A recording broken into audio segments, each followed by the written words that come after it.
Yadava JAC Telangana రాష్ట్ర కార్యవర్గ సమావేశం జరిగింది ఈరోజు.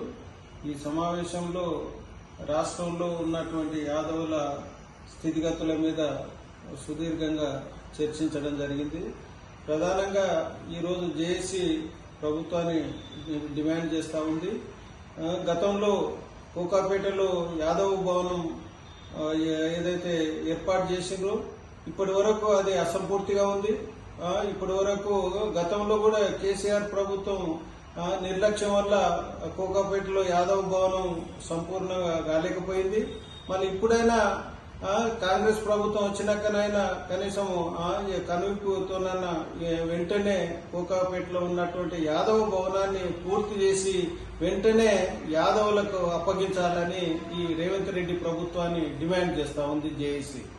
అదేవిధంగా యాదవ కార్పొరేషన్ ఏర్పాటు చేయాలని గతంలో కూడా కార్పొరేషన్ చేస్తున్నామని గతంలో ఉన్నటువంటి మంత్రి ఒక ఆయన యాదవ కార్పొరేషన్ ఏర్పాటు చేస్తా అని చెప్పి యాదవులను మోసం చేసిన గతంలో టీఆర్ఎస్ ప్రభుత్వంలో.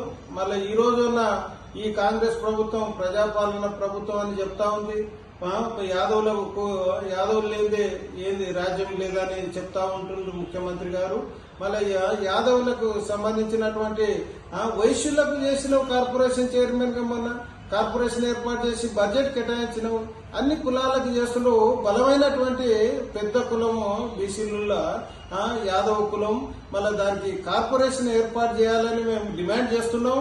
వెంటనే కార్పొరేషన్ ఏర్పాటు చేసి 5,000 కోట్ల బడ్జెట్ కేటాయించాలని యాదవ జేఏసీ రాష్ట్రంలో ఈ రాష్ట్ర ప్రభుత్వాన్ని డిమాండ్ చేస్తా ఉంది. మళ్ళీ ఈ రెండు సమస్యలు ప్రధానమైనటువంటి సమస్యలు యాదవ భవనం, అదేవిధంగా ఈ కోకాపేటలో ఉన్నటువంటి యాదవ భవనం వెంటనే పూర్తి చేయాలి, యాదవులకు అప్పగించాలి.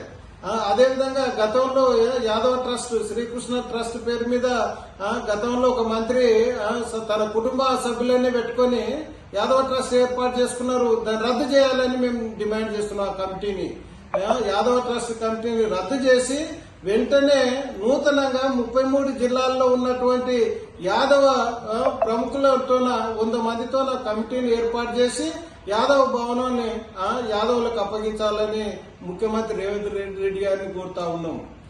అదేవిధంగా ఈరోజు ఈ సమస్యలతో పాటు ఎస్ఎన్టీ రిజర్వేషన్ గురించి మేము ఎప్పటి నుంచో డిమాండ్ చేస్తా ఉన్నాం.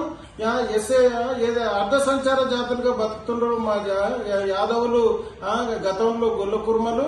మళ్ళీ ఖచ్చితంగా వాళ్ళను ఏదో ఎస్ఎన్టీ రిజర్వేషన్ అమలు చేయాలి. దానికి సంబంధించినటువంటి ఏదైతే కేంద్ర ప్రభుత్వానికి ఏదైతే అసెంబ్లీలో తీర్మానం చేసి పంపించాల్సిన బాధ్యత ఈ రాష్ట్ర ప్రభుత్వానికి. మళ్ళీ ముఖ్యమంత్రి రేవంత్ రెడ్డి గారు మీరు యాదవుల మీద ప్రేమ ఒలకబోస్తున్నారు. మన ఒలకబోసినట్టే కాకుండా పనుల మీద చూపండి. అసలు ఏం పనులు ఇప్పటి వరకు చేస్తున్నారు? గొర్రెల కాపర్లది నిజంగా కానీ గొర్రెల ఏది మొదటి విడతల రెండో విడతల ఏమన్నా అన్యాయం జరిగితే దాని మీద ఎంక్వైరీ చేయండి. ఎందుకు ఎంక్వైరీ చేస్తలేరు మీరు? బాధ్యులైనటువంటి వారిని వెంటనే శిక్షించమని డిమాండ్ చేస్తుంది జేఏసీ. మీరు గతంలో ఎవరైతే దాదాపు 7 లక్షల మంది గొల్ల కుర్మ కుటుంబాలకు ఈరోజు సగం మందికి గొర్రెలు రాక ఇబ్బందులు పడతా ఉన్నారు. మళ్ళీ వాళ్లకు గొర్రెలు ఇవ్వాలని అంటే గతంలో చేసినటువంటి స్కామ్ ను బయట పెట్టాలి. స్కామ్ ను మీరు ఒకటి ఎంక్వైరీ కమిటీ చేసారు, దాని మీద వాళ్ళు రిపోర్ట్ కూడా ఇచ్చారు. దాని మీద అధికారుల మీద చర్య తీసుకున్నారు, కానీ రాజకీయ నాయకుల మీద చర్య తీసుకోలేదు. మీరు వెంటనే సంబంధించినటువంటి బాధ్యులు ఎవరైతే ఉండరో రాజకీయ నాయకులు, మంత్రులు ఎవరైతే బాధ్యులు ఉండరో వాళ్ళ మీద చర్య తీసుకోండి. తీసుకొని ఈ అమౌంట్ ను రికవర్ చేయాలి. పేదల అమౌంట్ ఏదైతే మిస్యూజ్ అయిందో దాన్ని వెంటనే రికవరీ చేయాలని కూడా యాదవ్ జేఏసీ డిమాండ్ చేస్తుంది.